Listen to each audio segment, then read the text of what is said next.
May isang lalaking naglalakbay mula sa Jerusalem patungo sa Jericho. Sa daan, siya ay nilooban at sinaktan ng mga magnanakaw. Iniwan siyang sugatan at malapit ng mamatay. Dumaan ang isang pari at isang levita, ngunit parehong nagpatuloy lang at hindi tumulong sa lalaking sugatan. Ngunit isang Samaritano ang dumaan at nakita ang lalaking sugatan. Naramdaman niya ang awa at pagmamahal kaya't tinulungan niya ang lalaki.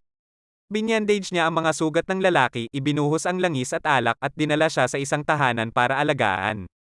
Nagbantay ang Samaritano sa lalaki at nag-alaga sa kanya hanggang sa gumaling siya. Nang kailangan na umalis, nagbayad ang Samaritano sa tagapamahala ng tahanan at sinabihan siya na alagaan ang lalaki. Pangako niya na babalik siya at babayaran ang anumang karagdagang gastusin.